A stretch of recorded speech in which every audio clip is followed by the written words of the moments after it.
안녕하세요. 김어준입니다. 서지현 검사 성추행 사건.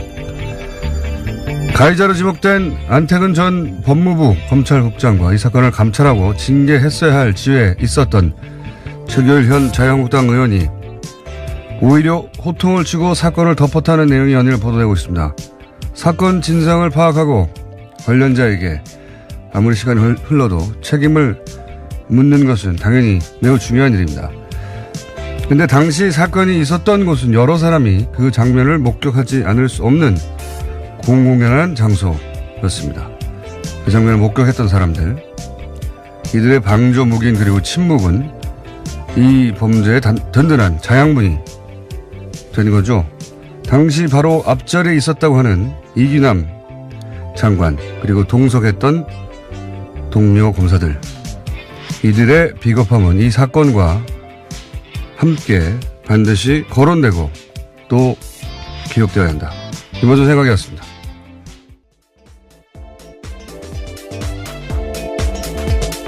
시사인의 김은지입니다. 네.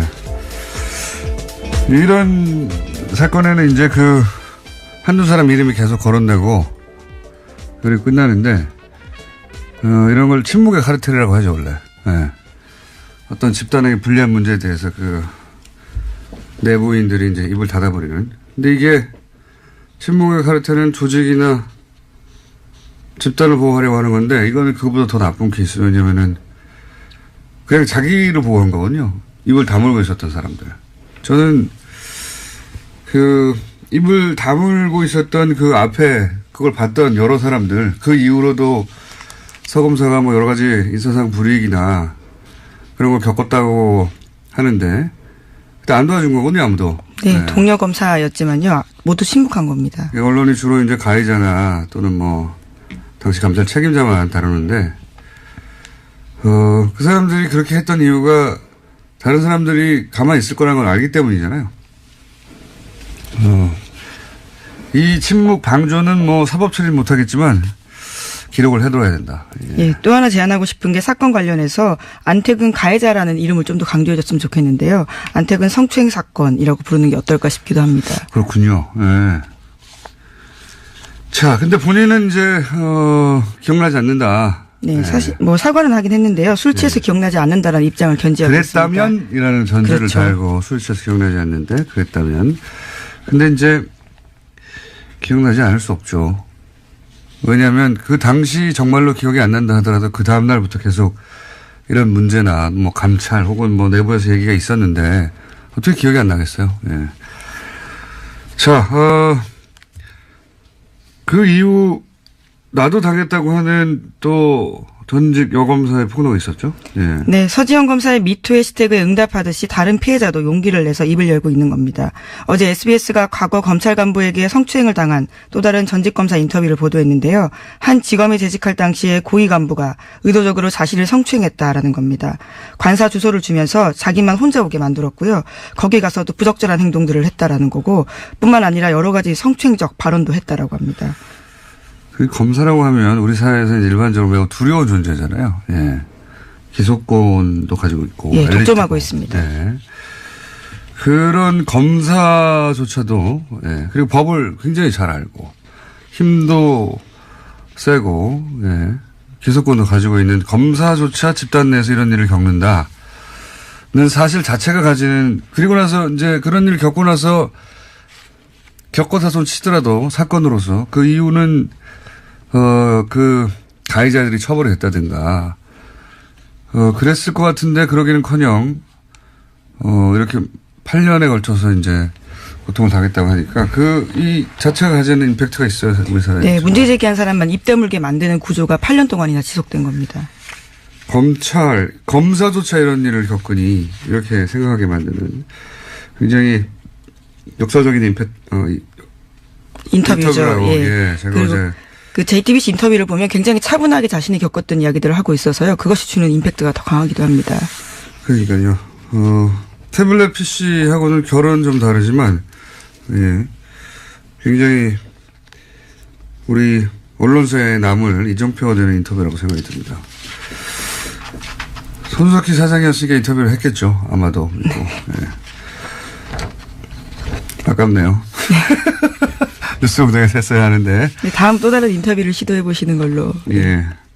자, 관련해서 이제 뭐 여러 뉴스가 쏟아져 나오고 임은정 검사도 최기일 자유한국당 의원이 나는 사실 은폐 관여한 적이 없고 뭐 알지도 못한다고 하니까 관련해서 네, 사건을 덮으려고 했다라는 식의 이야기를 하고 있는데요. 네. 당사자가 문제 삼지 않겠다는데 왜 네가 들쑤시고 다니냐면서 화냈다라는 이야기를요. 서지현 검사가 다시 한번 증언했습니다. 당사자가 문제 삼지 않겠다는 말을 할 리가 있나요? 네, 이미 문제 제기를 내부적으로 했다고 하는데요. 이런 식으로 덮으려고 한 겁니다.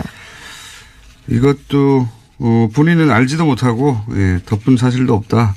네, 하지만 본인 상황이 곤란해지자요. 어제 국회 본회의 불참하면서 계속해서 기자들을 피해 다니고 있다고 합니다. 그러니까 임 검사 또는 뭐 서 검사는 이 일에 대해서 최교일 현 자유한국당 의원이고 당신은 법무감찰국장이었던가요? 예, 그렇습니다. 예. 임 검사나 서 검사가 없던 일을 만들 이유는 없는데 최 의원이 있는 일을 기억에서 지워버리고 싶을 수는 있어요. 네, 기억 안 난다라는 요지를 계속해서 강조하고 있습니다. 두 사람 다 기억이 나지 않는다고 하고 있고, 예. 자, 그리고 이 두 분이 이제 당시 굉장히 엘리트 검사였고 파워 있었다, 뭐 이런 얘기죠. 예. 검찰 핵심 요직에 있었기 때문에 서지현 검사가 용기를 내는데 8년이나 걸렸다라고 볼 수밖에 없는데요. 서지현 검사가 부당한 사무감사를 받았다고 주장했던 2014년에는 안태근 전 검사가 법무부 기획조정실장이었습니다. 근데 이제 인터넷상에서 더 화제가 되는 건, 이, 안태근 전 검사가, 자신이 다니는 교회에 가서, 간증한 게 있어요. 예, 굉장히 화제가 됐는데, 이 간증의 마지막 부분만 잠깐 들어보시겠습니다. 믿음이 없이 교만하게 살아온 죄 많은 저에게 이처럼 큰 은혜를 경험하게 해주신 나의 주 예수 그리스도님께 감사와 찬양을 올려드립니다. 아멘. 이제 서검사가 이 간증을 보고 거꾸로 나섰다고 해요. 예, 거꾸로 꼭 내가. 네, 인터뷰에서도 그 이야기를 했습니다. 8년이 지나고 나서, 이 간증을 보고, 이게 이제 영화 밀양이었죠, 밀양. 예, 전도연 씨가 주연이었고요. 네, 전도연 씨, 그 내용도 그거죠. 이제, 가해자가 스스로 용서를 이미 스스로에게 한 거죠. 예, 구원과 용서를 받았다라는 이야기를 해서 충격받은 피해자 가족의 모습을 보여주고 있습니다. 이제 자기 죄의식을 이제 종교의 이름으로 스스로 털어버린 거죠. 피해자는 여전히 고통받고 있는데 피해자에게 가서 사과하거나 혹은 용서를 비는 게 아니고 스스로 용서를 해버린 겁니다. 이거를 보고 이해갑니다. 예. 네, 서지현 검사도 이에 대해서 일침을 했는데요. 회계는 피해자들에게 직접 해야 된다라는 말을 전하고 싶다고 이야기했습니다. 원래 이제 뭐 죄의식을 이렇게 해결해 주는 게 종교의 기능이기도 한데 이렇게 이제 가해자가 스스로 용서하는 용도로도 쓰입니다. 네, 피해자가 용서한 적이 없는데 이에 대해서 스스로 회계받았다라고 주장하기 때문에 그래도 그렇습니다. 제가 보기에는 예수님이 요건에 대해서 용서한다는 신호를 보내지 않았을 거라고 봐요. 보내지 않은 신호를 스스로 받은 거죠. 자, 다음 수는요. 네, 이와 관련해서 문재인 대통령도 사건을 언급했습니다. 어제 열린 장차관 워크숍에서 그것이 사실이라면 가장 그렇지 않을 것 같은 검찰 내에서도 성희롱이 만연하고 2차 피해가 두려워 참고 견딘다는 것이다 라고 말했는데요. 관련해서 혁신과제로 추가해달라고 이야기했습니다. 그러니까 이 성추행 관련해서는 아마 이 전과 이후로 나뉠 만큼 여러 가지 조치나 인식의 변화가 생길 것 같습니다. 그런 의미에서도 역사적 인터뷰였고요. 방송사적으로도 역사적 기록에 남을 이정표가 된 인터뷰였고요. 자, 다음 뉴스는요? 예, 다시 다스 뉴스입니다. 2008년 정호영 BBK 특검 당시에 혼자서 다스의 120억 원을 횡령했다고 지목됐던 전직 격리 직원 기억하실 겁니다. 해당 직원인 조 아무개 씨가 피의자로 신분이 바뀌었다라고 하는데요. 서울 동부지검은 조 씨를 입건했다라고 밝혔습니다. 혐의는 특정경제범죄가중처벌법상 횡령인데요. 검찰은 횡령 기간, 횡령 금액, 공소시효 연장 등 더 조사를 해봐야 하지만 현재로서는 모든 가능성을 열어놓고 수사하고 있다라고 밝혔습니다. 조 씨는 어제 검찰에 출석해서 조사받았습니다. 입건했다는 게 이제 피의자로 사건을 다루기 시작했다는 거지 이분이 갇혔다는 얘기는 아닙니다. 예. 이제 이럴 때 이제 기로에 쓰게 되죠. 예. 적극적인 진술을 해야 될 때로 그렇죠. 보이는데요. 기로에 쓰게 되죠. 완전히 이제 부인하고 갈 것인지 아니면 근데 보통은 이제 결국 자기를 보호하기 위해서 실토하기 시작하는 시점이 있죠. 예. 예, 특가법상 횡령 혐의는 무겁습니다. 제가요. 그러니까요. 이게 몇 개월 살고 나올 수 있는 게 아니거든요. 예. 액수도 너무 크고요.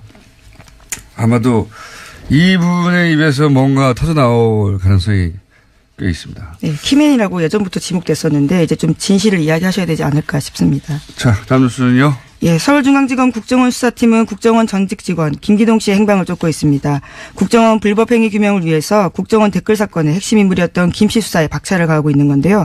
하지만 어제 전해드렸던 것처럼 수사팀은 지난해 8월 이후에 김 씨의 위증 혐의 조사를 위해서 5차례 출석 요구했습니다.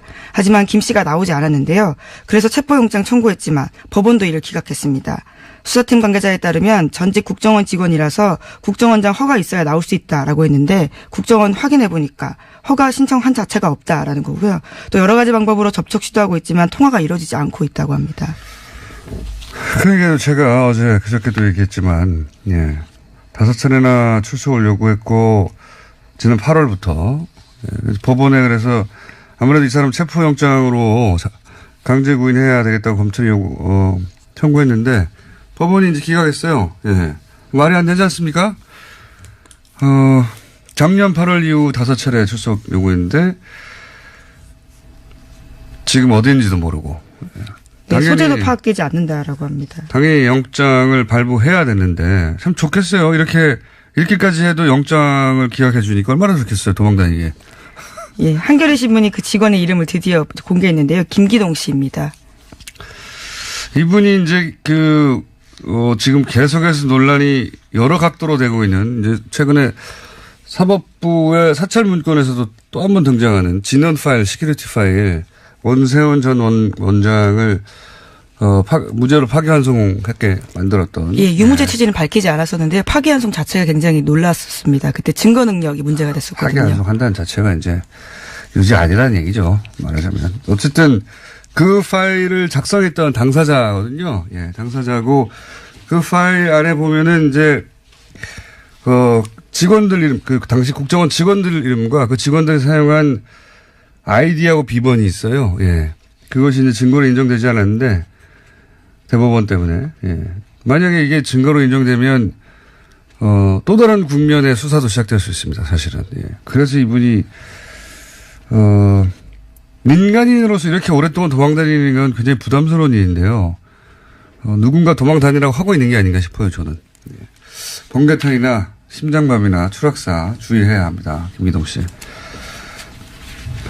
건강하시고요. 꼭 출석하시고요. 자, 다음 뉴스는요. 네, 서울 동부지검 형사 6부가 4.16 세월호 참사 특조위 업무를 방해한 혐의로 김영석 해양수산부 전 장관과 윤학배 전 차관에 대해서 구속영장을 청구했습니다. 검찰에 따르면 김 전 장관과 윤 전 차관이 해수부 직원들과 특조위 파견 공무원들에게 내부 동향 등을 확인해서 보고하도록 지시한 혐의가 있습니다. 요즘 자유한국당에서 계속해서 제천이나 밀양 화재 그리고 이제 세월호라고 특히 제천 같은 경우는 세월호 사건과 연결하려고 이제 많이 노력했죠. 근데 세월호는 물론 재난 그 자체라도 대단한 비극이지만 이 사건을 정부는 끊임없이 은폐하려고 했어요. 네, 조사회를 그렇죠. 특조회를 방해하려고 했고 그러면서 정치적 사건이 됐거든요. 단순히 재난이라는 이유로 이제 계속 세월호라고 연결해서 다를 바 없지 않느냐. 예, 이렇게 연결하고 싶어 하는데, 계속 하겠죠. 앞으로도 그런 노력은. 예. 그러기 위해서라도 지금 대형 재난이 필요한 보수예요. 그런 의미에서는 굉장히 끔찍한데, 그게 연결이 안 됩니다. 아무리 노력해도. 왜냐하면 전 장관, 전 차관, 이런 사람들이 세월호와 관련된 조사를 직접적으로 방해한 거거든요. 왜 이렇게까지 했을까요? 지금도 굉장히 이상합니다. 예, 아직까지도 박근혜 전 대통령이 소위 7시간 행적에 대해서는 밝혀진 바가 없거든요. 정확히는 이제 7시 반이라고 나왔는데요. 뭐 7시간은 7시간이라고 치지만 이 전 관료들이 세월호와 관련된 정확한 사고 원인이 밝혀지면 좋은 거잖아요. 왜 이렇게 못하겠어요? 그렇죠. 재발 방지를 위해서도 반드시 밝혀져야 될 부분입니다. 아니, 뭐, 재난이 발생해서 큰 사고가 났습니다. 그러면 그와 관련된 조사를 하고, 다시 그런 일이 없도록 하고, 사람들이 여러 가지 의혹이 있으면 밝혀내면 좋은데, 이 조사위의 업무를 방해하기 위해서 이렇게 많은 사람들이 동원됐고, 이해가 안 갑니다. 네, 이해가 안 가는데, 어쨌든, 방해한 사람들에 대해서 방해한 혐의가 확실히 드러나서 구속영장이 청구됐다는 얘기입니다. 왜 방해하려고 했는지는 아직 나오지 않고 있습니다만. 자, 다음 뉴스는요. 네, 어제 안종범 전 수석이 박근혜 전 대통령 재판의 증인으로 나왔습니다. 재판 쟁점 중에 하나가 추가된 이재용 부회장과 박근혜 전 대통령 간의 영차 독대인데요. 이 부분을 안 전 수석이 영차 독대 전날 자료를 준비했다라고 중요한 증언을 했습니다. 이는 다음 주 월요일로 예정된 이재용 삼성전자 부회장의 항소심 선고에도 중요한 부분입니다. 이거 굉장히 중요하죠. 몇 번 저희가 언급했습니다만, 예. 지금까지 삼성의 이제 방어 논리는 첫 번째 독대가 대구 창조센터의 개소식에서 잠깐 만난 거였는데. 네, 5분 만났다라고 주장하고 있죠. 그때 어떻게 승마 이야기를 공개적인 장소에서 하냐. 근데 이제 그 이전에 독대가 영차, 1차가 아니라 영차 독대가 따로 있었다. 가 이제 검찰의 주장이었고 이걸 뒷받침하는 증언이라는 거죠. 네, 안 전 수석조차도 독대를 위한 파일을 만들었다라고 하면서 이메일 내역에 대해서도 인정을 한 겁니다. 그랬겠죠. 예, 당연히. 근데 이제 지금 박근혜 전 대통령이 계속해서 출소를 거부하고 있지 않습니까? 근데 이제 국선 변호인단이 그거를 어쨌든 변호인단은 나가야 되니까요. 변호인단이 이제 대응을 하는데 지금 안종범 전 수석이 그랬던 걸로 기억한다. 영차 독대, 이제 종합한 취지는 영차 독대가 있었다. 네, 굉장히 의미 있는 진술인 거죠. 중요한 진술이죠. 예. 그렇게 진술을 하자, 증언대에서, 예. 국선 변호인단이 안종범 수석에게 이렇게 묻습니다. 신장암 수술 때문에 전신 마취를 한 적이 있는데, 그래서 기억력이 감퇴했을 수는 없느냐. 예, 그 증언의 능력을, 그 증언의 어떤 신빙성을 탄핵하기 위해서 이런 식의 질문까지 하는 거죠. 그렇죠. 그렇게 기억하고 있는데 혹시 전신 마취해서 기억력 감퇴를 있을 수 있지 않느냐. 이렇게 뭐랄까요. 국선 변호사들이 고생하고 있는 거죠.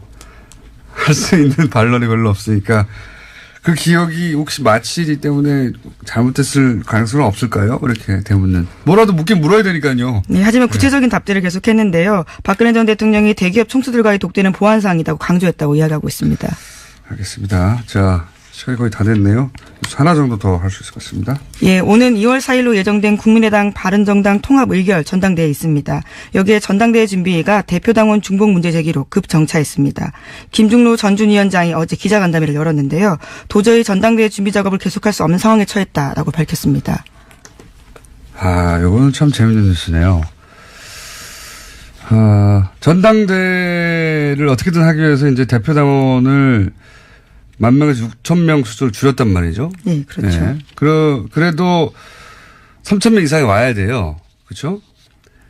근데 이제 아무리 새벽 6시부터 하고 뭐 23곳에서 화상으로 하고 해도 어쨌든 물리적으로 그 장소까지 가야 되거든요. 전당대회를 하려고 모든 수단을 다 동원했는데 만약에 성원이 안 된다. 또는 거기서 찬성표가 과반이 넘지 않는다. 예. 그러면은 그 자체로 통합의 명분이 이제 당원들이 원해서 하는 거라고 하는데, 이게 무너지죠. 예. 그러니까 자신이 없어서 전당대회를 안 하려고 하는 겁니다, 이거. 이 뉴스의 진짜 의미는 전당대회를 안 하려고 하는 것이다. 이게 저의 해석입니다. 예, 어제 민주평화당 대변인 쪽에서도 그런 이야기들을 했습니다. 전당대회마저 무산시키려고 하고 있다고요. 예. 전당대회가 자신이 없으니까 전당대회도 안 하려고 하는 건데 이게 이제 이렇게 되면 또 논리적, 법률적 혹은 규정상의 모순에 빠지는 거죠. 원래 당의 합당 이건 전당대회를 통해서 해야 되거든요. 예, 그렇죠. 근데 그럼 전당대회가 아닌 방법으로 하려면 당헌을 바꿔야 돼요. 당헌을. 당의 헌법이죠. 왜냐하면 거기에 전당대회를 통해서만 합당이나 해산이 가능하다고 했으니까.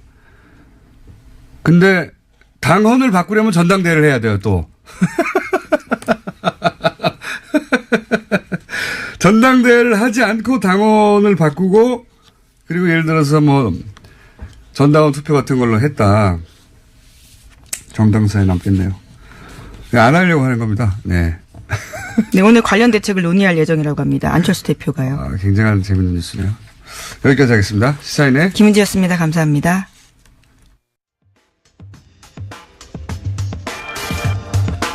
사법부 블랙리스트 의혹의 핵심은 법원 행정처의 사찰이죠. 사찰은 존재했다 할 수밖에 없는 내용이 가득한 문서가 공개됐는데 이 문서에 이름이 등장하는 당시 판사직에 계셨던 윤나리 변호사님 스튜디오에 직접 나오셨습니다. 안녕하십니까? 안녕하십니까? 네. 대본을 들여다봐도 소용이 없어요. 제가 그렇게 안 하기 때문에. 대본을 이렇게, 예. 문서처럼 이렇게 들고 계시는데 아무 소용이 없기 때문에. 네, 알겠습니다. 그냥 편하게 하겠습니다. 네. 작년 2월까지 판사셨죠? 네. 작년 2월까지 판사셨고. 이 문서에 이렇게 등장합니다. 윤나리 판사. 자유분방하고 직설적인 면이 있으나 선을 넘진 않는다. 네. 예. 이렇게 평가되어 있어요. 이 문서 보셨죠? 네, 네. 봤습니다. 나중에 봤고요. 네. 처음에 저는 이제 판사가 아니니까 이걸 이제 뒤늦게 보게 됐고요.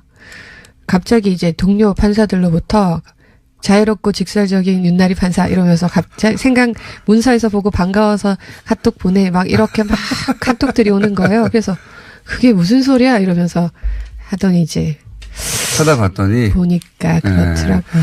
그게 나쁜 평가는 아니에요. 그죠? 저 법원 생활 잘한 것 같습니다. 이 문장을 그게 좋은 평가든 나쁜 평가든 이렇게 평가의 대상이 단 자체가 기분 나쁘다고 하던데 보통은. 섬찟하죠. 왜냐하면 이 평가가 다른 판사들한테 물어보니까 상당히 정확하다고. 정확하다. 친한 사람들한테 이거 상당히 정확한데 너에 대해서 가까이서 지켜보는 사람이 올린 평가일 수밖에 없다. 이렇게 얘기하더라고요.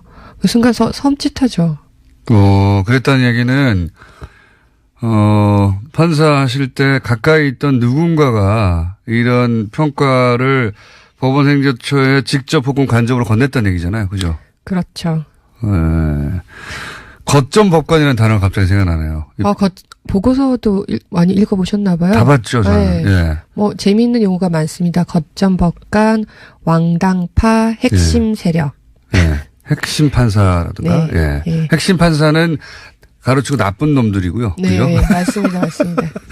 왕당파는 자기들이고요. 이걸 네. 작성한. 그 중에 이제 저는 제일 웃긴 표현이자 저는 뭐 밖에 있는 사람이니까 웃긴 표현이자 이 사람들 진짜 골 때리네 하는 생각이 들었던 게 거점 법관이었어요. 거점 법관. 네.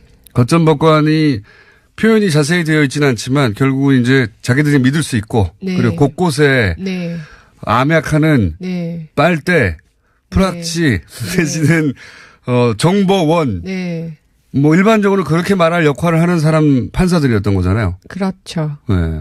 그러니까 판사님 주변에도 거점 법관이 있었던 거죠. 있었겠죠. 그렇게 생각하면 판사들이 좀 오싹하지 않습니까? 오싹하죠. 그리고 또 되게 붕괴스럽기도 하고 부끄럽기도 하고 이게 법원에 이런 모습이 있었다는 걸 국민들한테 정말 부끄럽다 이렇게 말하는 사람들도 많고요. 이게 국정원이 아이오나 또는 뭐 이런 요원들 침투시키는 거는 그게 이제 그 사람들의 직업이니까요. 네. 공작이. 판사들을 동원해서 이렇게 했다는 거는 진짜 상상하기가 어렵죠. 저희도 그 지점이 제일 아마 판사들이 제일 놀라울 거예요. 동료가 동료를. 그리고 판사들이 만날 수 있는 사람이 별로 없습니다. 거의 외부랑 접촉이 차단된 채 살다시피 하거든요. 네. 집 회사 업무량이 엄청 많기도 하고 그 외부랑 접촉해서 한 번씩 문제가 생기니까 오해를 사니까 네, 사건 그래서 관계자를 만나면 네, 그래서 판사 동료들끼리 되게 친해요. 동료해가지고 그 부분을 이해하는 사람들끼리만 그렇죠. 그런데 그 중에 한 명이 그 중에 가까이 있는 사람들이 이렇게 보고를 했다는 거는 정말 놀랍죠. 근데 변명을 조금 한쪽으로 생각하자면 그분들이 그거를 알고 그런 역할을 하는 분도 있었겠지만 모르고 이용당하는 분도 있었을 것 같아요. 그렇죠. 이런 문서가 네. 작성되는 줄 모르고 물어보니까 답변할 수도 걔 있죠. 어떠냐 이러면 이렇지 뭐 이렇게 얘기할 수도 있어요. 선회하자면. 자유분방하고 직설적이지만 선을 넘진 않아. 근데 이게 문건으로 작성되려면 네. 이 평가가 신뢰할 만한, 그러니까 이런 평가를 할 만큼 잘 알고 있어. 그 사람을, 그 윤나리 변호사님을 잘 알고 있어 하는 사람으로부터 평가가 나와야 이렇게 적을 거잖아요. 그러니까 윤 변호사님 판사 시절에 굉장히 옆에 있었던 사람이죠. 자꾸 그렇게 말씀하시니까 더 섬찟하고 좀. 혹시 결혼을 동료 판사하고 하신 건 아니죠? 전혀 아닙니다. 남편을 의심해 볼 수도 있거든요, 그럴 경우에. 그건 아니다. 그리고 또, 그 변호사님은 색깔로 또 이 성향을 분류해놨는데, 검은색, 빨간색, 파란색. 여기서는, 빨간색이 나쁜 사람들이 아닙니다. 보통은 네. 적색 분자 빨간색을 이제 요주 인물로 하는데, 여기는 빨간색이 오히려, 정반대인 것 같아요. 근데 본인은 파란색이에요. 네. 파란색은 뭡니까? 중간 정도 선호되는 빨간색은 최선호. 파란색은 중간 정도 선호. 검은색은 있어도 조금. 그 리스트 자체가 그 리스트 자체가 일종의 꼼수 리스트예요. 그 어떤 의미에서 꼼수 리스트죠? 그 리스트를 만든 게 기자분들은 거기에 그 보고서가 엄청 방대한데 리스트가 있기 때문에 거기에 주목하는데 그거는 사실은 좀 나중에 뒤에 말할 핵심 판사 네. 그것보단 덜 중요한 건데 사법행정위원회라는 걸 만들었어요. 네. 그게 판사들이 너무 이게 그 표현에 대해서도 너무 억압하고 그 너무 관료주의가 심해지니까 판사들 그러니까 보통의 평판사들도 사법행정에 참여할 수 있는 루트를 만들어 달라 이런 요구들을 많이 하기 시작했거든요. 네. 그거에 대해서 이제 행정처에서 내놓은 대안이 사법행정위원회라는 걸 만들었어요. 평판사들도 법원 행정에 참여할 네. 수 있는 하나의 창구로. 일종의 자문기관으로 대법원장에 대한. 근데 이제 그게 그러면은 판사회의에서 그 대표를 선출을 해야 될 거 아니에요. 상식적으로는. 네. 근데 그 대표들을 각 직급 각 그 지역의 고등법원장들에게 선출하도록 했어요. 그러니까 다시. 그럼 사실은 의미가 없죠. 그러니까요. 네. 그러면 예를 들어 회사로 치면 지점장들한테 네. 자기가 원하는 사람을 뽑으라는 거 아닙니까? 네, 그렇죠. 네. 그러면 뭐 당연히 지점장한테 충성하는 사람이 뽑히겠죠. 네. 그러니까 그렇게 될 것 같으니까 그러면 흥행이 완전 실패하잖아요. 역시나 저거는 그냥 또 다른 관료주의다. 네. 그거는 그냥 보여주기 꼼수에 불과하다. 이렇게 이제 내부 평판이 내부에서 이제 그런 막 의견들이 나오니까 그 리스트를 만든 거죠. 그렇게 왕당파들을 배제하고 다양한 사람들을 넣은 것 같지만 이 사람들이 크게 행정적 정책에 반기를 들 것 같지는 않은 사람. 체제 수능적인 사람들을 중심으로 네. 직접적인 왕당파, 저 사람은 양승태 사람이지 이런 소리는 안 듣지만 이런 사람을 넣으면 양승태 대법원장의 방향에 이렇게 반기를 들 정도는 아닌 사람들. 그러니까 다양성은 외관으로 봤을 때 되게 다양성은 갖추지만 크게 문제 안 일으킬 사람. 크게 문제는 안 일으킬. 본인은 그러면 중간 정도 되는 사람이네요. 그렇죠. 저는 선을 넘지 않잖아요. 그러니까 사람들이 보기에 자유분방하고 자기주장을 하긴 하지만 직접 반기를 들 것 같지는 않은 포섭은 될 수 있는 사람. 이런 회색 분자로 분류되시는 거네요. 좀 그런 면이 있죠. 그렇게 이 문서는 이게 블랙리스트 아니냐, 혹은 뭐 이거가 성향 분석이 아니냐고 하는데, 요거는 아예 블랙리스트를 제외해버리고. 네, 그렇죠? 아예 그런 건 아니고. 아예 제외하고 포섭이 될 수 있는 사람 중심으로 그 중에 약간 등급을 나눈 거네요. 그렇죠. 네. 그 중에 이제 중간 정도 등급으로 분류되신 거고, 선을 넘지 않기 때문에. 선을 넘지 않기 때문에. 선도 사실 몇 번 넘었는데. 아니, 이게. 그렇게까지 자세히 관찰을 못 하셨나 봐요. 여기 출연을 하신 자체가 사실 선을 넘었는데. 아니요, 작년에 선을 넘었어요. 작년에. 제가, 나오자마자 이 사태가 터지고 나서 제가 한겨레에 기고를 했거든요. 예. 판사들의 거짓말이라고. 왜냐면 이 사태가 묻힐 뻔했어요. 그래요? 이게 처음에 어떻게 촉발됐는지는 아시죠?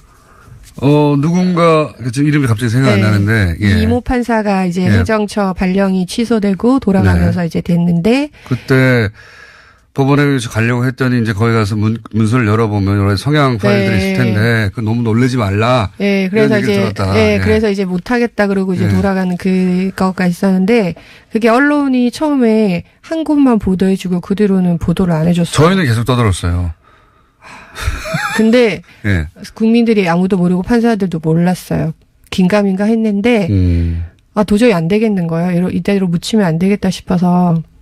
본인이 그래서 그때 제가 기고를, 처음으로. 아니요. 제가 처음이 아니고 경향신문에서 먼저 나고 다른 신문사에서는 실어주지 않았어요. 후속 기사들을. 그래서, 그래. 그럼 기사를 안 실어주면 내가 기고라도 하겠다. 그건 가능하냐. 그래서 한겨레에 이제 기고를 했죠. 판사들의 거짓말이라고. 근데 그게 선을 넘은 거죠. 그거 판사직에 계실 때 기고한 겁니까? 나오자마자 변호사 개업하기 전에. 나오자마자. 나온 다음에 역시 선을 넘지는 선을 않는다. 넘진 않네. 판사직에 계셨을 때 해야지 선을 넘는 건데. 네. 여하간 오래 걸렸어요. 그죠? 네. 1년, 거의 1년 걸렸죠?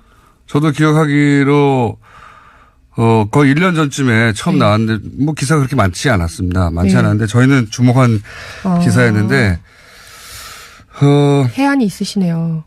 있습니다. 네. 있는데요. 근데 이제 정보가 많지 않으니까 네. 더 계속 지속적으로 떠들 수는 없죠. 네.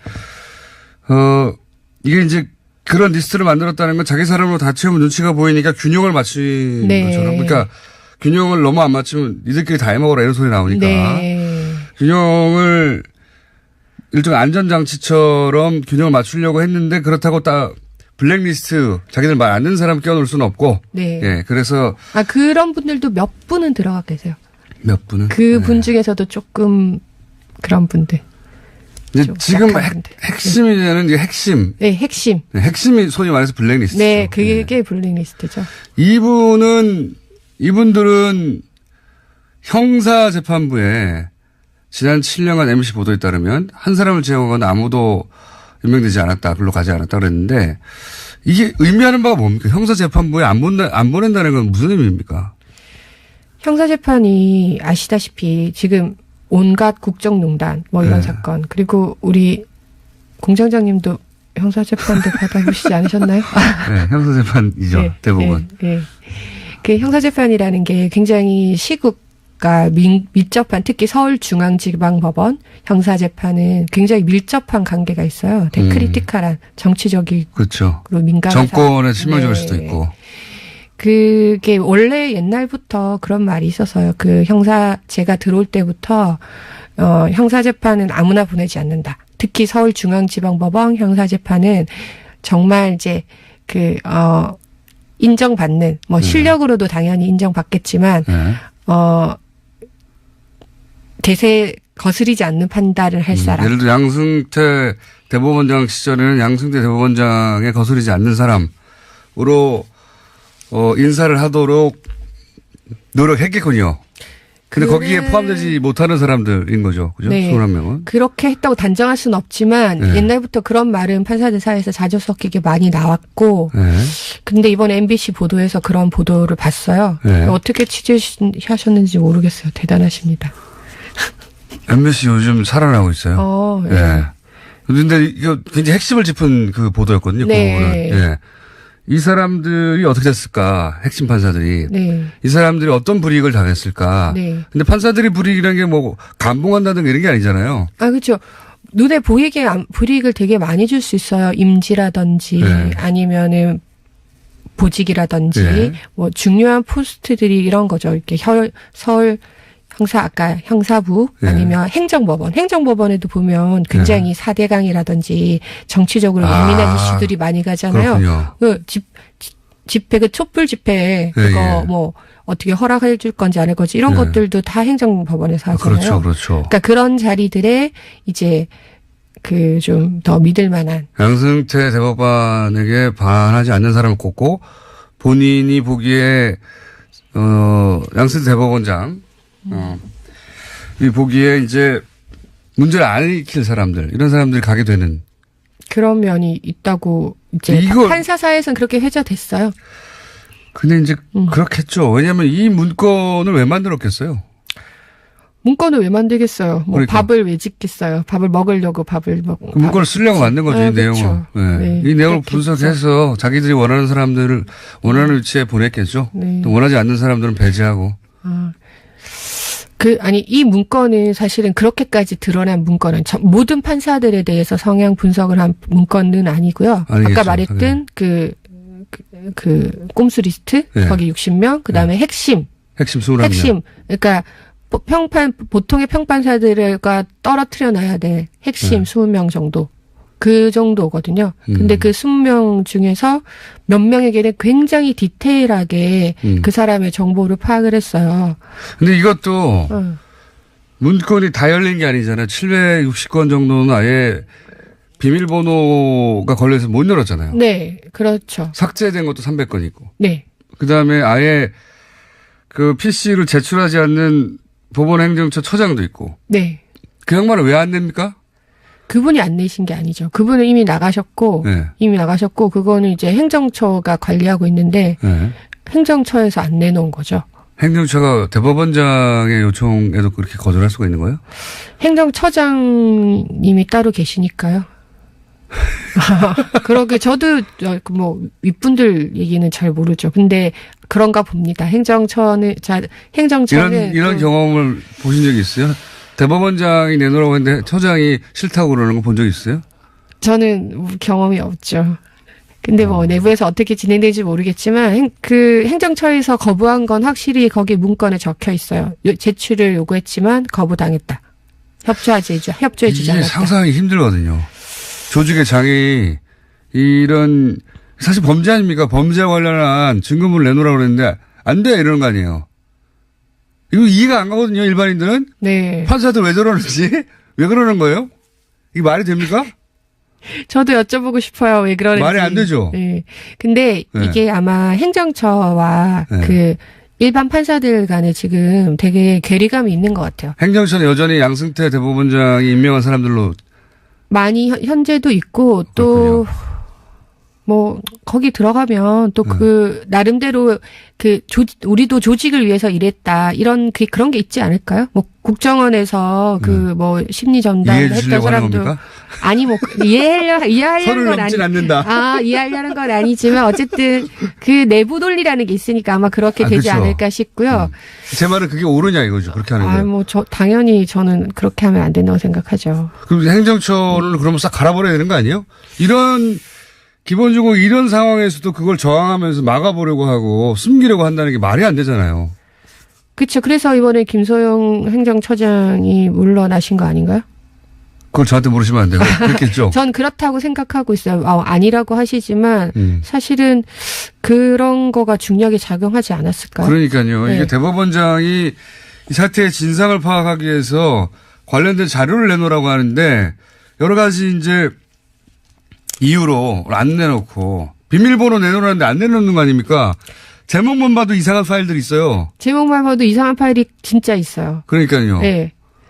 저는 이 파일을 꼭 열어야 된다고 생각하는 게 국제인권법 연구의 가로 안에 인사. 그게 핵심 아닙니까? 그게 핵심이죠, 핵심. 블랙리스트가 네. 득실득실한 건 아니고 여기가? 어떻게 진짜 실행됐는지 안 됐는지를 바로 검증해 볼 수 있는 파일일 것 같아요. 파일명만 보면. 그거 자기들이 열어서 지워버리지 않을까요? 이미?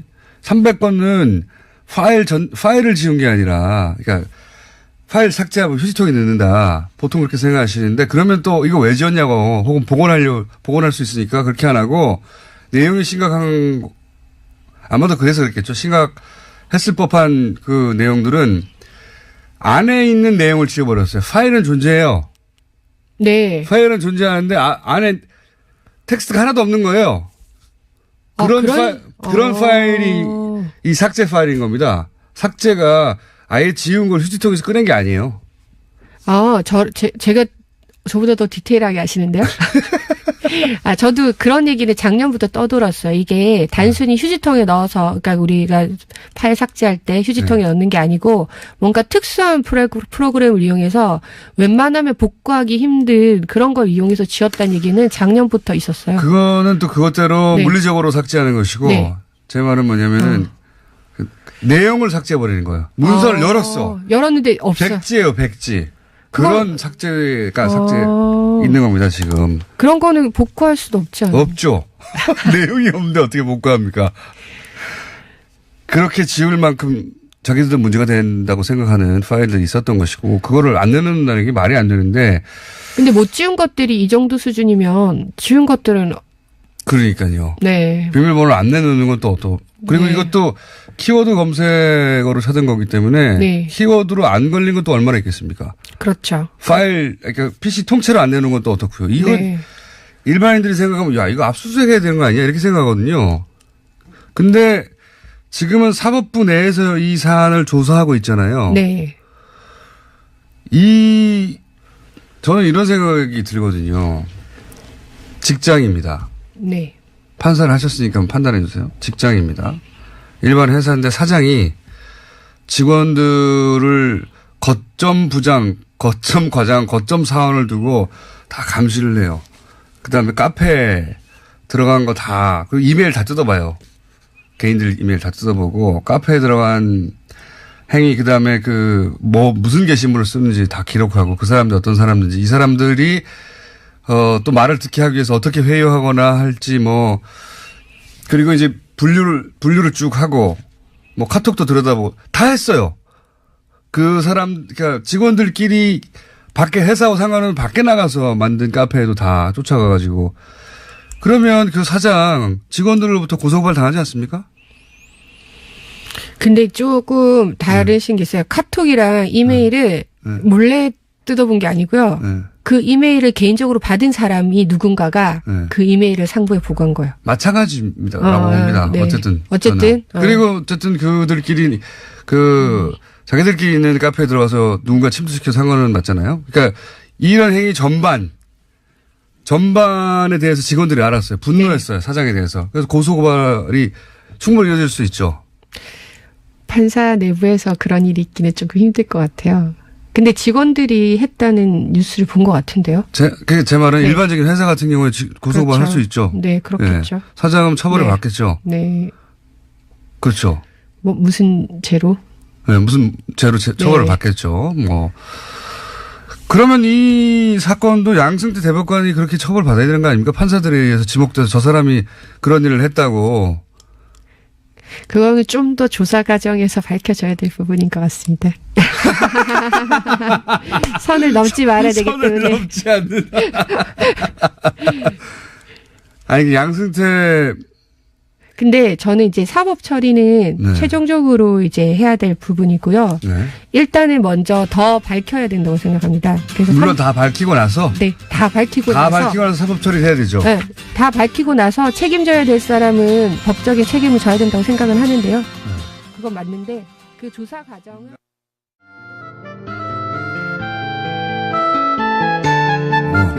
그리고 불이 돌아버렸네요. 재미있는 담소를 나누고 있었습니다. 정의당 노회찬 원내대표 나오셨습니다. 안녕하십니까? 네, 안녕하십니까? 자, 재미있는 담소는 무슨 내용이었는지 잠시 후에 등장할 겁니다. 자, 이번 주 가장 눈에 띄는 중요한 사건은 서지현 검사의 고발이자 고백입니다. 예. 법사위 소속이시니까 더군다나. 예.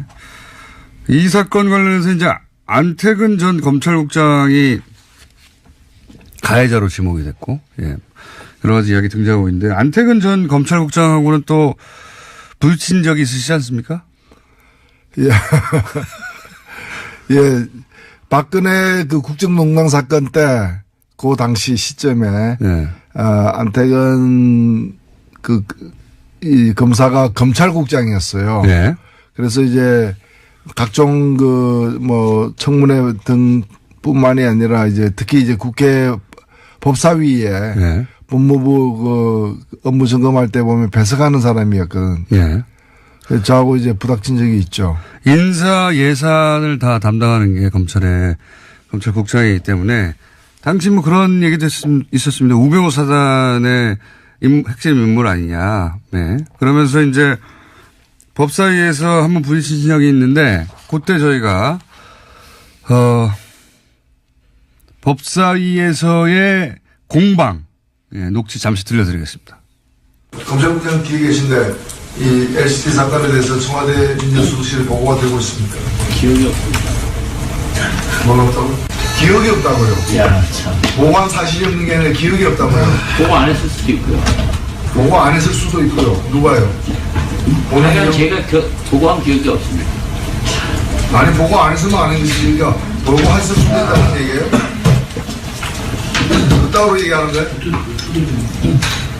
네? 답변을 그따구로 하는 거예요? 아니, 그런 기억이 없습니다. 아니면 아닌 것이고 모르면 모르는 것이지 기억이 없다는 건 무슨 말이에요? 막장입니다. 막장이야. 영상으로 보면 굉장히 뭐랄까요. 한마디로 건방진 태도군요. 예. 그럼 뭐 내가 이렇게 말하든 저렇게 말하든 뭐 아무 상관없어. 예, 저 상황이 예. 그 이제 제가 원래 지적하려고 했던 것은 LCT가 아니었고 예. 박근혜 대통령이 자신에 대한 여러 가지 그 K스포츠랑 미르재단 의혹이 이제 컸을 때 예. 그게 대해서는 한마디도 안 하고 엉뚱하게 뭐 롯데 그 그룹 비리 그 수사 제대로 해라 엉뚱한 얘기를 하길래 예. 저 롯데 얘기는 왜 갑자기 튀어나오냐 예. 저거는 검찰에 보고를 했느냐 사실은 그 비공식적으로 법무부에서 청와대와 내통하는 공식 창구가 예. 관례적으로 검찰국장이에요. 예. 검찰국장의 창구인데 그래서 검찰국장에게 그럼 LCT 사건은 당신이 보고해서 저 대통령이 저렇게 얘기하냐 예. 라고 이제 제가 이제 물었던 거예요. 그러면 보고 안 했다가 잡아떼거나 보고했다고 시인해야 되는데 기억이 안 난다. 이 얘기는 뭔가 하면은 뭐 너한테까지 내가 굳이 얘기해야 되냐 뭐 이런 태도예요. 그렇죠. 저 태도는 뭔가 하면은 저게 그냥 저 장관도 저한테 저렇게 답변을 못 해요. 국회의원에게. 예. 근데 장관도 아닌 그 휘하에 있는 사람이 저렇게 얘기했다는 거는 굉장히 자기가 백이 든든하다라는 나중에 밝혀졌지만 우병우하고 수개월 동안 1000통에 가까운 전화 통화를 한 예. 사람입니다. 바로 이분입니다. 예. 기억하실지 모르겠는데 우병우 전 민정수석과 법무부 검찰국장이 뭐 1000통 이상 전화를 했다. 요 내용을 기억하실 수 있어요. 그 당사자가 지금 이 사건, 예. 서검사 사건의 바로 가해자인 겁니다. 예. 그러니까 그냥 검찰국장이 아니라 청와대 핵심가 이렇게 그렇죠. 뭐 나를 어떻게 건드려. 예. 장관 위에 있는 사람이다 뭐 이런 나를 바로 그 말씀이죠. 예. 나를 어떻게 건드려. 근데 뭐, 노회찬 의원이 당시 법사위에서 보고했어요. 그랬더니, 뭐 보고했을 수도 있고요. 안 했을 수도 있고요. 이런 거 아닙니까? 그런 거죠. 당신이 뭘 하려고 그래? 이런 거 아니에요. 예. 그러니까 그 저는 저 때 이제 느낀 것이 우리나라가 태형이 없지 않습니까? 예. 저도 태형을 반대하는데 이 경우를 보면서 정말 태형이 필요하다 이거는 몹시 쳐라 이제.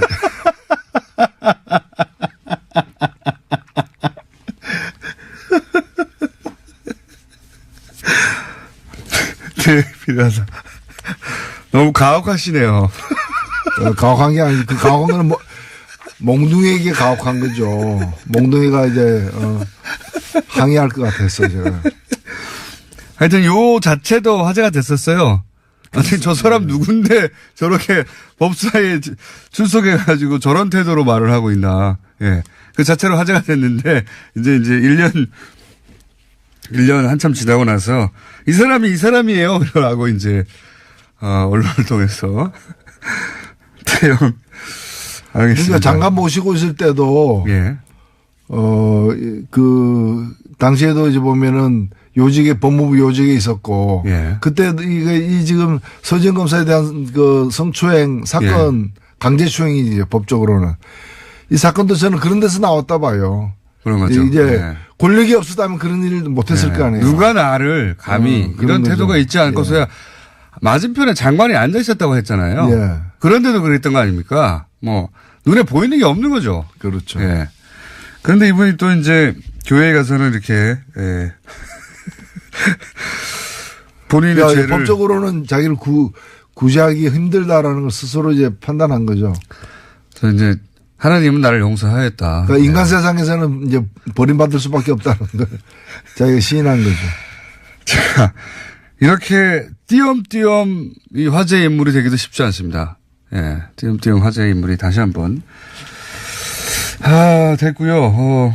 그리고 이제 또 이 사건 당시에 검찰국장은 현 최규일 의원인데, 예, 부인했죠? 예, 부인했지만은 이미 바로 그 당시에 그 또 다른 여자 검사 이문정 검사가 이 서지현 검사하고 이제 상담하던 중에 이 사실을 알게 되어 가지고 알게 된 걸 검찰에서 이렇게 알고 이문정 검사를 불러다가 이렇게 그 무마하려고 했다는 걸 이문정 검사가 증언을 했기 때문에 이거는 예. 뭐 명백한 사실로 저는 간주돼야 한다고 봅니다. 그러니까요. 예. 그거 왜 당사자도 가만히 있는데 네가 나서 호통을 쳤다고 하니까. 예. 충분히 상상할 수 있는 장면이죠. 그렇죠. 그리고 이런 장면이 본인은 기억나지 않는다고 하는 것도 저는 말이 안 된다고 봅니다. 예. 뭐 둘이 조용히 일상적인 대화를 나눈 건 기억나지 않을 수 있는데 그건 사건이지 않습니까? 네. 예. 자, 그렇게 넘어가려고 하고 있는 와중입니다. 예. 이게 근데 넘어가지 않을 것 같죠?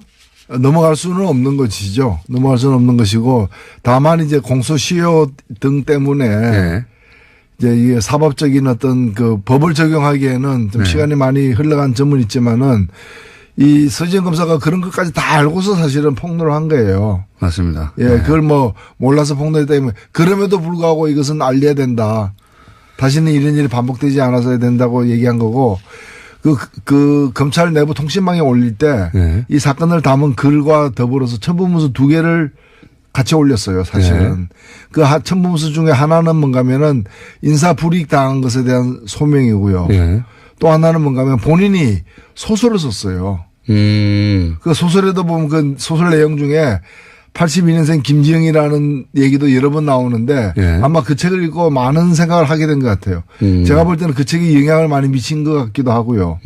그래서 스스로 자기는 이제 나이가 있으니까 지금 40대니까 72년생 박지현이다. 본인 이름이 지현이자. 예, 예. 그러니까 이제 그걸 이제 그 이제 소설적 인물로서 이제 자기는 72년생 박지현이다라고 여러 번 언급을 해요. 그래서 이 제목 없는 소설인데 제가 오늘 이 방송 마치고 난 뒤에 본인이 허락한다면은 이 소설을 저는 소설을 갖고 있습니다. 아, 그러세요? 예, 갖고 네. 있는데 이 소설을 본인 허락을 얻어가지고 공개를 하고 싶어요. 어허. 왜냐하면 여기에는 단편 소설인데 단편 소설인데 네. 본인 얘기가 핵심 줄거리고 100% 있었던 일을 소설로. 아, 그렇죠. 네. 그걸 갖다가 타자화해가지고 어허. 타자화해가지고 소설로 썼는데 뭐 이게 뭐 본인이 뭐 검사이기 때문에 뭐 문학적 가치 이런 거를 하기보다는 얼마나 좀 절절했으면은 이걸 갖다가 이렇게까지 만들어서 그리고 여기 보면 다른 사례들 있죠. 네. 그게 회사라고 표현돼 있어요.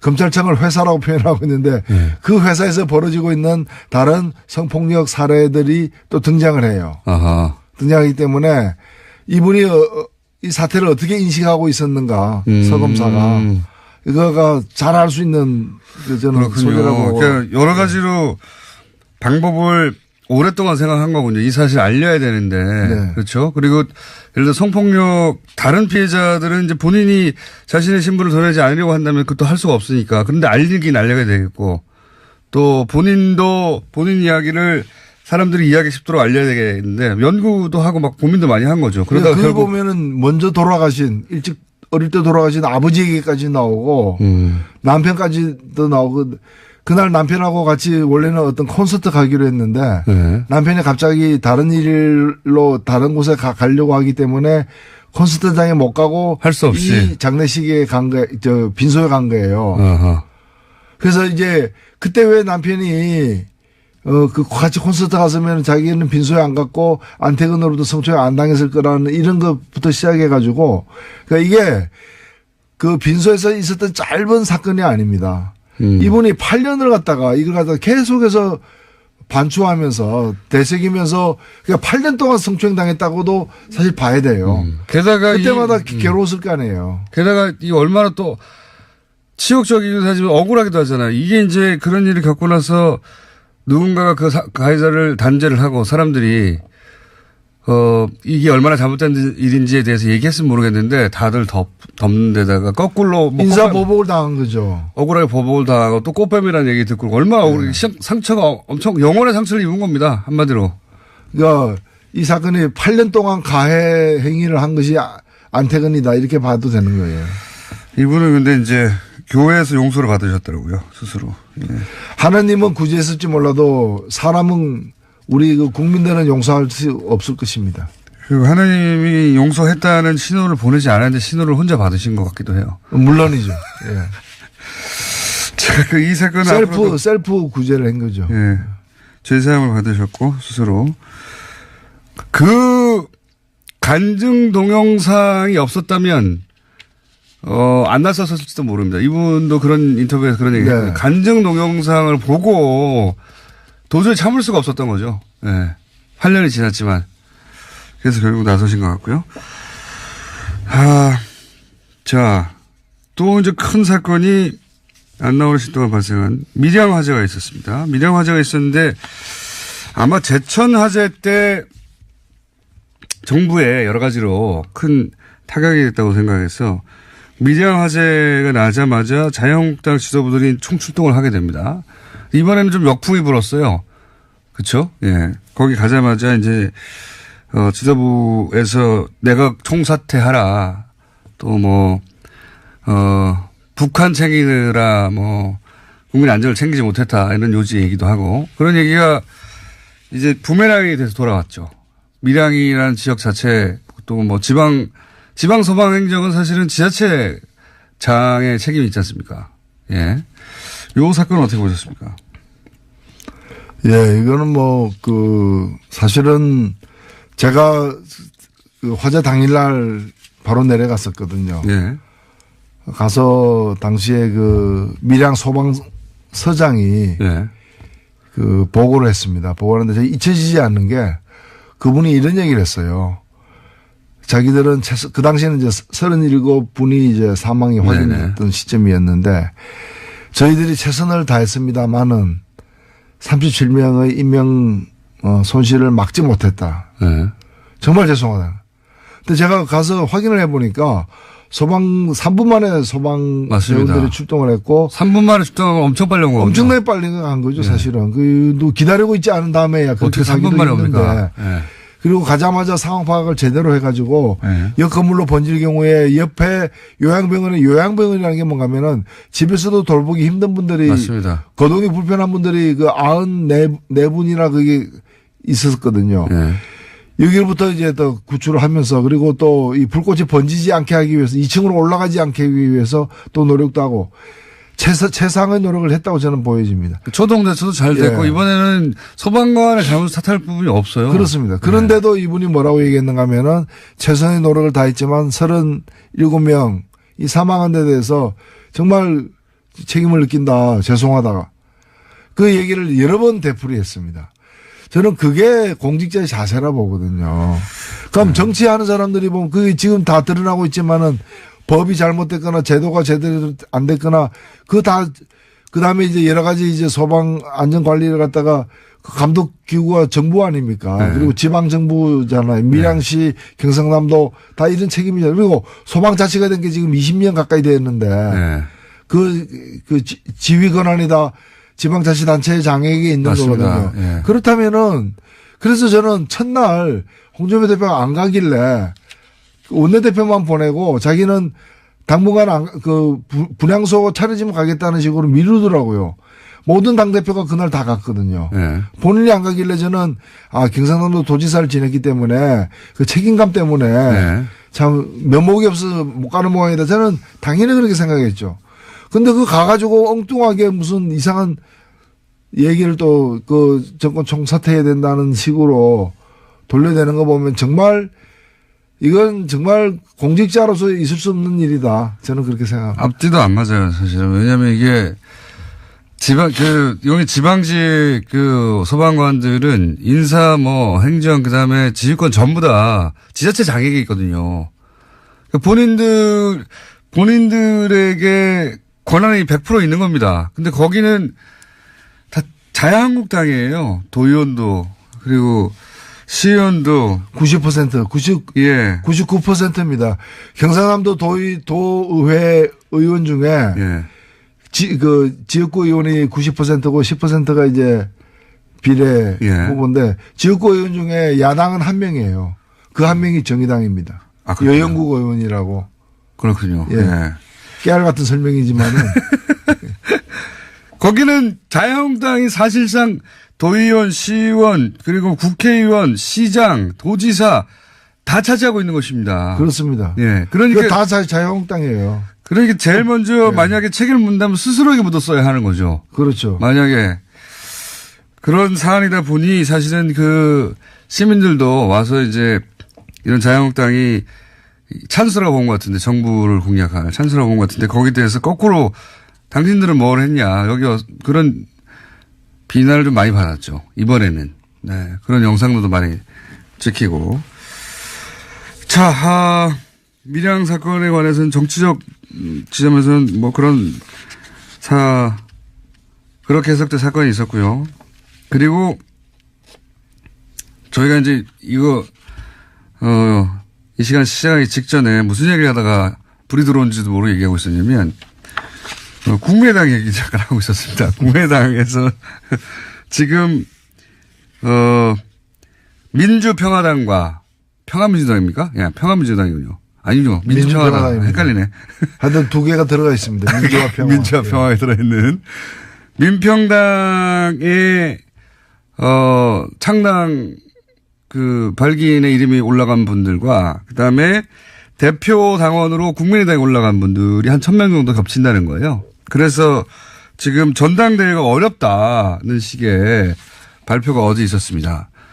근데 저는 이걸 보자마자 만약 이때까지 그 어떤 문구나 조항도 다 싸그리 원하는 대로 해석하고 왔잖아요. 그러면 사실 만약에 전당대회를 바로 할 거면 전당대회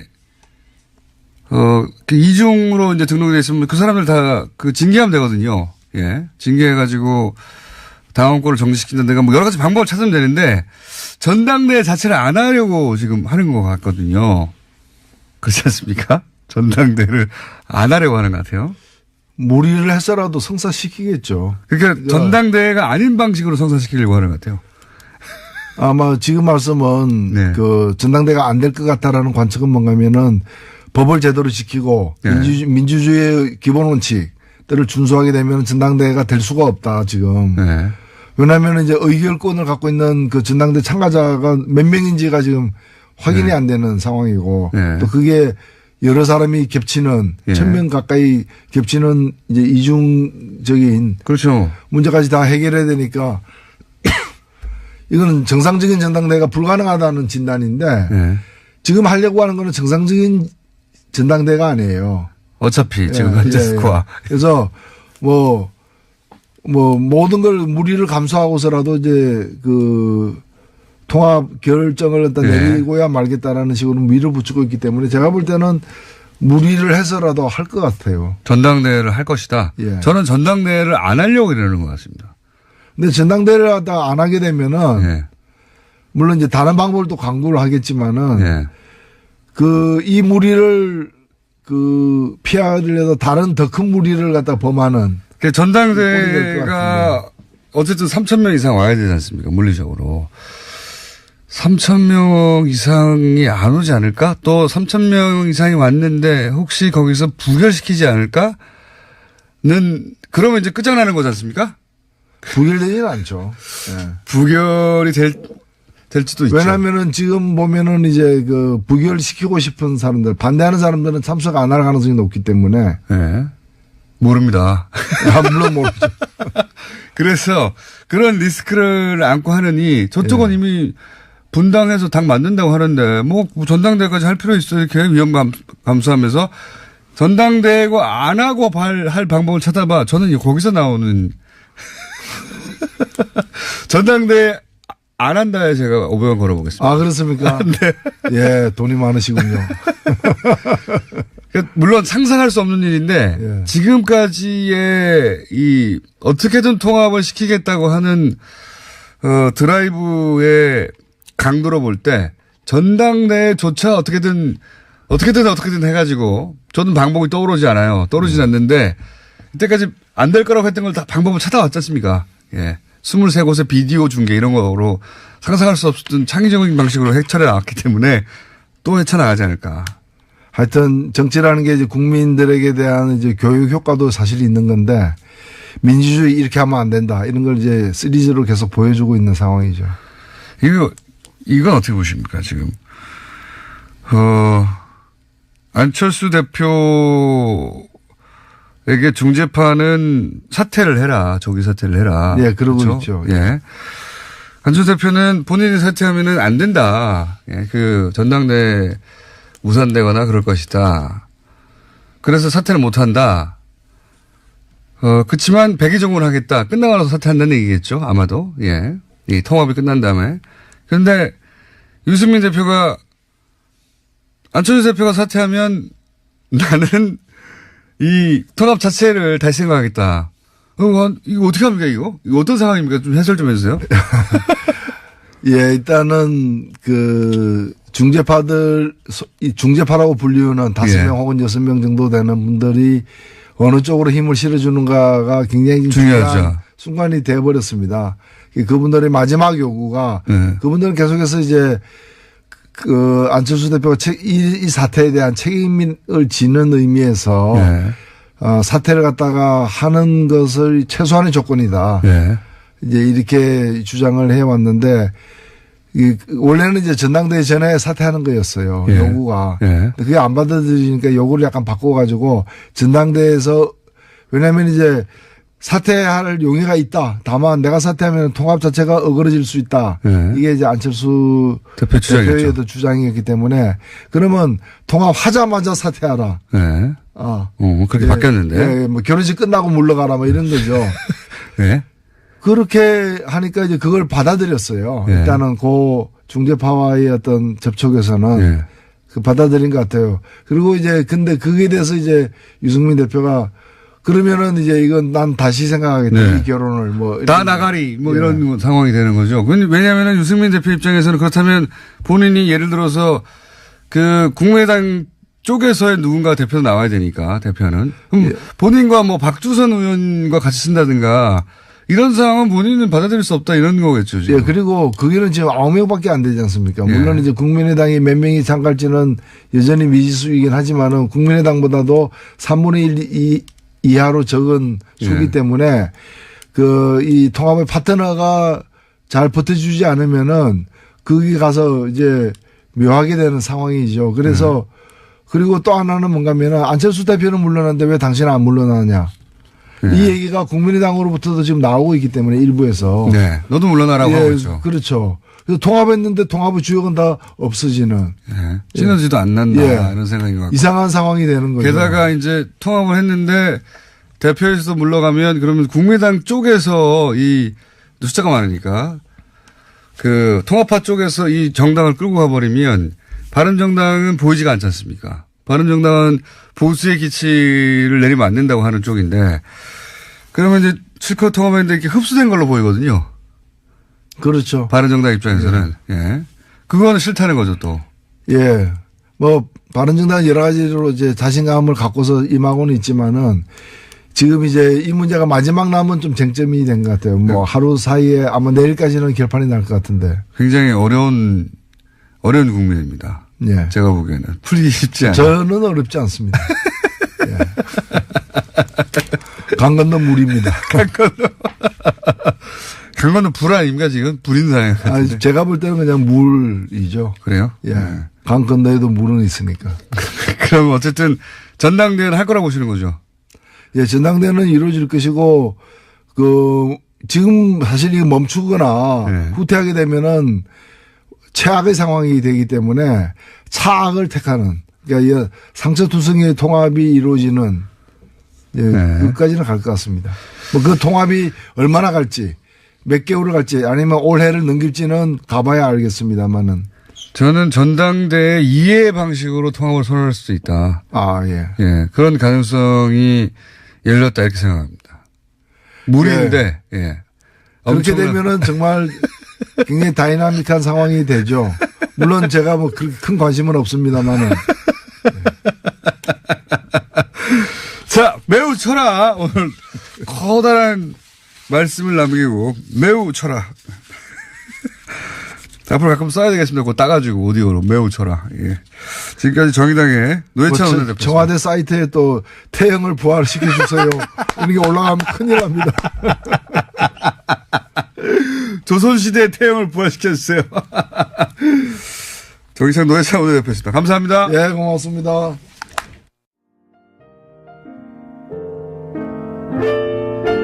불친절한 AS. 저도 그랬는데 많은 분들이 태양에서 터졌네요. 예. 전철 안에서 육성으로 터졌습니다.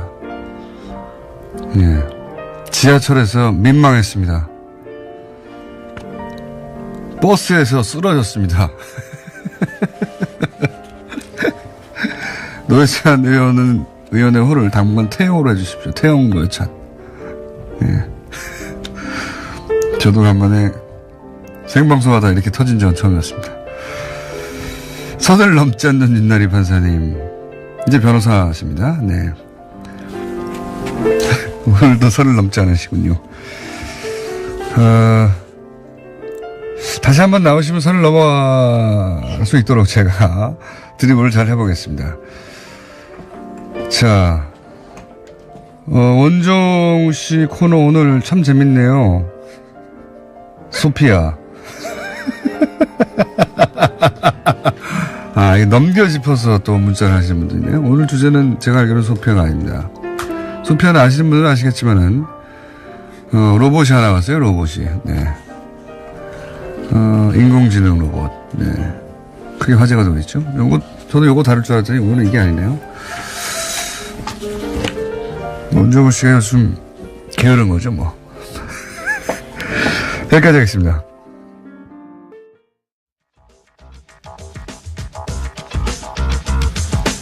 자, 원정우 씨 나오셨습니다. 예, 안녕하세요. 네. 그 소피아 다뤘다고 누가 방금 전에. 네. 아, 저는 그 소피아 별로예요. 어떤 의미에서 별로입니까? 일단 좀 무섭게 생겼고. 너무 무섭게 생겼어, 진짜. 예, 그러니까요. 그게 그 로봇계에서는 이제 언캐니 밸리라는 개념이 있는데. 네. 그게 사람에 가까워졌는데 사람이 아닌 거. 거기에 대해서 굉장히 사람이 반감을 느끼게 되는 당연하죠. 예. 정말 사람 같으면 또 감탄하게 되는데. 그렇죠. 어설프게 사람 같은 거에서 불쾌감을 느끼는 거예요. 예, 그걸 네. 언캐니 밸리라는 그 표현이 있어요. 아, 그래요? 네. 그래서 그게 지금 소피아 거기에 빠져 있는 것 같아서는 사적으로 그렇게 애정이 안 가더라고요. 기술이 거기까지밖에 안 간 거죠. 아직 그런 거죠. 네. 그래서 제가 이제 다른 걸 하기로 한 것이지 뭐 게으르거나 그런 것이 아닙니다. 옆에서 다 듣고 있었어요. 언캐니 밸리. 네, 언캐니 밸리. 언캐니 밸리. 네, 로봇 용어입니다. 언캐니라는 게 뭐 불가사의한 이런 건데. 불편한 뭐 좀 안 좋은 이상한 계곡이라는 뜻인가요? 무슨 그렇죠. 뜻일까요, 이게? 예, 그런 얘기죠. 어쨌든 오늘 제가 할 얘기는 갑자기 새로운 용어가 궁금해서 언캐니 밸리. 네. 들어본 것 같긴 합니다. 많이 일본 학자, 일본 누군가가 주장한 거 아닙니까? 뭔가. 잘 모르겠어요. 다음에 다뤄보기로 하고요.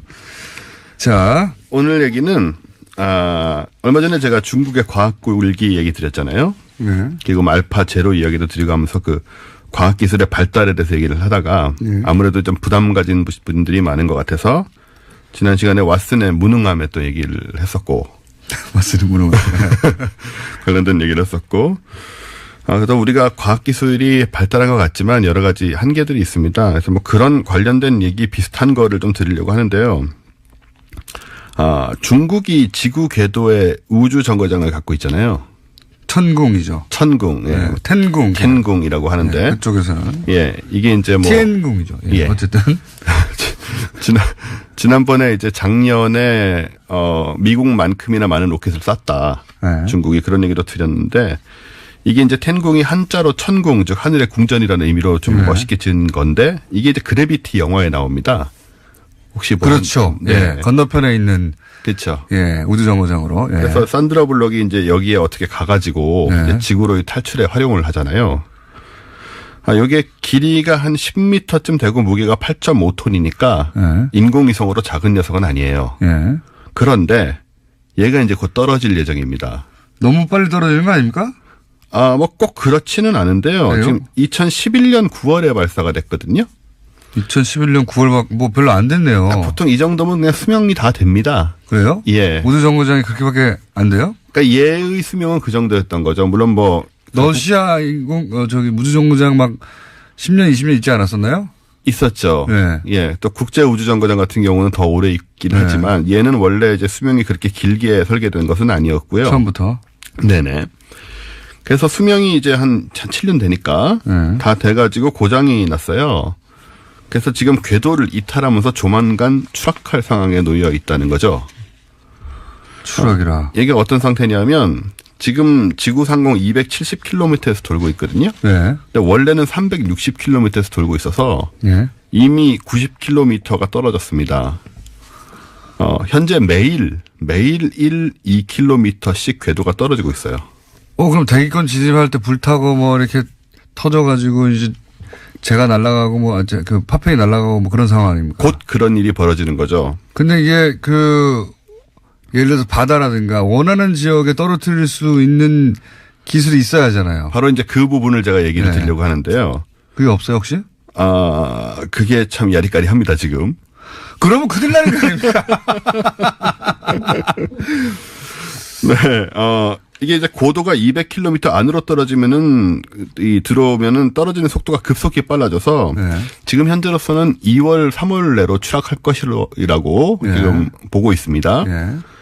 좀 걱정되는 면이 있다면, 이 텐궁이 떨어질 지역이, 그러니까 얘가 지금 돌고 있는 궤도가, 대략 북위 43도에서 남위 43도 사이예요. 네. 여기는 굉장히 많은 사람과 도시가 있습니다. 대표적으로 도쿄, LA, 뉴욕, 마이애미, 리우데자네이루, 로마, 시드니, 베이징, 방콕, 뭄바이, 그리고 한국 전역이 포함되죠. 서울, 부산, 평양, 네. 그래서 요즘 이제 뉴스에 조금씩 지금 나오고 있어요, 인터넷에. 한반도에 추락하는 게 아니냐. 이런 걱정스러운. 가능성이 제로는 아니라는 거죠, 지금. 예. 그리고 만약에 추락하면 어떤 일이 벌어지느냐. 네. 이제 이게 문제 아니겠습니까? 추락하면 뭐 파편을 맞는 거죠.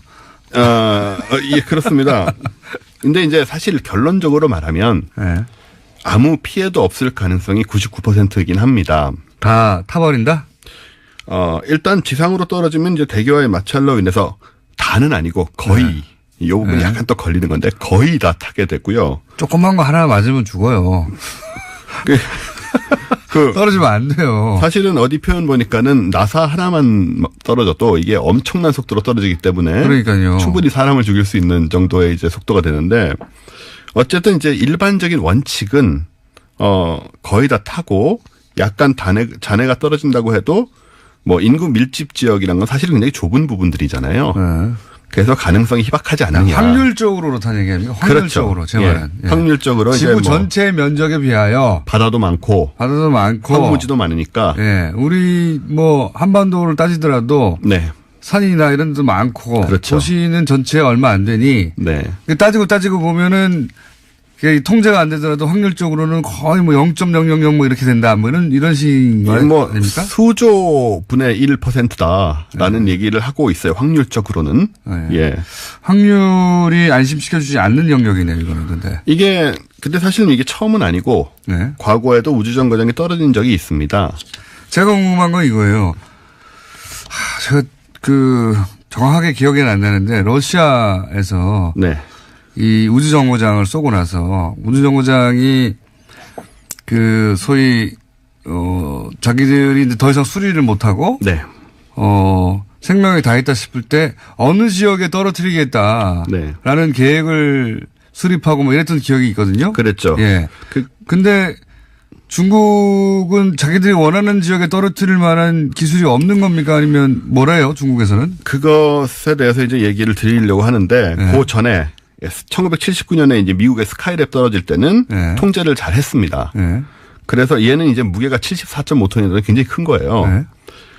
얘는 의도적으로 이제 궤도를 조종해서 사람이 없는 인도양과 호주 사막 지역에 약간의 잔해가 떨어졌는데 네. 참 신기하게도 그런 와중에도 집 한 채를 부쉈습니다. 근데 사람은 안 다쳤어요.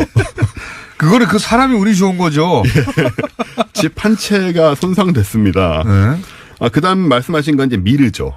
네. 예, 소련 러시아 우주정거장 미르도 2001년 3월에 네. 얘도 21톤짜리라 큰 겁니다. 네. 남태평양에 추락했기 때문에 피해가 없었습니다. 그래서 이런 일들 일어나는 건데 지금 좀 걱정하시는 대로 네. 텐궁 1호의 경우는 중국 측에서 통제력을 상실했다는 이야기가 여기저기서 흘러나오고 있습니다. 통제력을 상실했다는 것은 중국이 원하는 궤도로 돌지 않고 있다 이런 거 아닙니까? 그렇죠. 그리고 그 원하는 지점으로 떨어뜨릴 수 없는 상황이 아니냐라는 말이 나오고 있습니다. 왜 그런 말이 나오죠? 궤도가 이상하다? 궤도가 이상하다든가 주변의 관측 결과 좀 그런 게 아니냐. 네. 근데 중국 측에서는 당연히 부정을 하고 있죠. 그럼 어떻게 인정합니까? 예. 그리고 사실이라고 해도. 그렇죠. 그래서 중국 같은 경우에 이제 이런 미사일 것도 발사해야 되는 거 아니에요, 여러분? 중국 같은 경우에 인정을 안 하는 타입일 것 같고 하니까 그래서 만약에 통제력을 잃었다면 이제 정말 운이 나쁘면 사람이 사는 지역의 일부 잔해가 떨어질 가능성도 배제할 수는 없다. 예, 그래서 사실 이게 좀 우리 정부가 대비를 하고 있어요, 이런 거를. 이거 어떻게 대비해요? 어떻게 떨어지는? 일단 정부는 한반도에 텐궁의 잔해가 떨어질 확률을 0.4% 정도로 보고 있습니다. 높게 보고 생각보다 있네요. 높아요. 그러니까요. 0.0001%가 아니고 0.4%가 높은 편이네요. 예, 높은 편입니다. 그리고 이거는 떨어지면 큰일 나는 거니까요. 0.4%라도. 예, 특히 대도시에 떨어지면. 네. 그래서 사드 안 됩니까? 사드? 사드 이럴 때 쓰라고 있는 거 아닌가? 그러니까요. 사드 이거 텐궁 맞추면 안 됩니까? 네, 사드 그렇게 되면 사드가 우리 어떤 생명의 은인이 되는 그 상황이네요. 0.4%를 0%로 만들어버리는 사드. 그래서 작년 11월에 이미 천문연구원에서 이것을 대비한 우주위험 대응 훈련을 실시를 했어요. 뭘 했는지는 잘 모르겠습니다. 어떻게 대응하죠? 대응 훈련을 했다는 게 이해가 안 이렇게 가는데? 숨고 이런 거 아닐까요? 잘 모르는데. 덜 놀래기 이런 건가요? 심호흡? 예, 제가 몰라서 이렇게 말씀드려 천문연구원 죄송합니다. 네. 그리고 이 과기정통부하고 예. 천문연구원이 텐궁 1호의 움직임을 계속 모니터를 하고 있긴 해요. 네, 그 0.4%를 대비하기 위해서. 그냥 쳐다보면서 운이 좋기를 바라는 거잖아, 이거는. 예, 그렇습니다, 사실. 왜냐하면. 대비가 어떻게 대비가 되냐, 이것이 나는. 어디에 떨어질지는 추락 1시간이나 2시간 전에 알 수 있어요. 어떻게 대비. 그러니까 제가 보기엔 대비는 놀래지 말자예요. 어떤 경우에도 놀라지 않도록 다 같이 참선합시다, 이런 거 아니에요? 부동심. 게다가 이게 좀 엄청난 크기의 덩어리로 떨어진 건 또 아니잖아요. 다 아니죠. 파편이 되니까. 조그만 파편으로 떨어지는데 이게 지금 알 수 없는 게 얼마나 큰 파편이 떨어질 것이냐, 얼마나 탈 것이냐. 그것도 알 수가 없죠. 그것도 알 수가 없고 예. 한두 시간 전까지 알 수가 없고. 대기권 진입하면서 얘가 어떻게 돌아서 어떻게 불이 나가지고 어떻게 예. 압력을 견디냐 뭐 이런 거잖아요. 그게 예. 이제 한두 시간 전에는 알 수 있다라는 상황이라 사실 그렇게 마음 편한 상황은 아니에요. 그러면 지금. 이렇게는 할 수 있을 것 같아요.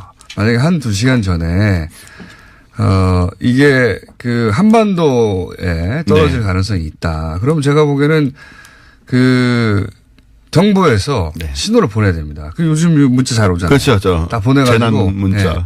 콘크리트 건물 안에 계십시오. 가능하면 그런 정도의 안내를 해야 되지 않을까. 그래서 정말 운이 나쁘면 잔해가 이제 우리 집 옥상에 떨어질 수도 있는 거예요. 그게 그 옥상에 떨어져서 옥상에 예를 들어서 그 뭡니까 콘크리트를 조금 흠집을 내고 끝나면 모르겠는데 이게 어느 정도 충격량인지 모르겠네요. 초속 몇십 킬로미터로 떨어지기 때문에요. 네. 웬만한 잔해면 다 뚫고 들을 거예요 아마. 집을. 네. 근데 이렇게 운이 나쁘면 어떡하겠습니까? 할 수 없는 거지. 방법이 없어요 이건. 중국을 나중에 탓할 수밖에 없고. 어쨌든 그러면 네. 다음 시간 이걸 알아봅시다. 예. 그런 경우에도 견딜 수 있는 정도의 아스팔트, 아니, 그 콘크리트 두께는 얼마니까, 뭐 이런 거. 하여튼 좀 알아볼까요, 진짜? 네. 그래서 이제, 만에 하나 그럴 경우, 2시간 전에 이런 경보를 받을 경우, 요런 건물로 뛰어가시오라든가. 아, 그 건물들 지정을 해가지고. 네. 물론 대부분은 안 뛰어가겠죠. 근데 마음에 안식을 얻고 싶은 분도 있을 수 있잖아요. 대부분 그 듣고 말겠지만, 아, 거기 가면 되긴 되는구나. 이렇게 네. 생각할 분도 있을 수 있으니까. 그래서 이 상황이 지금 소위 말하는 중국의 과학 굴기에 어떤 시험대가 하나 되고 있지 않느냐.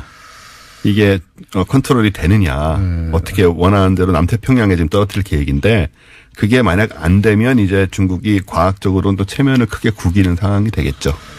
그래도 부럽네요. 인공위성을 쐈다가 이제 수명이 닿을 때까지 네. 수명이 다 있다는 자체가. 우리는 아직 그런 걱정할 필요 없으니까. 그러니까요. 먼저 오셨습니다. 감사합니다. 감사합니다.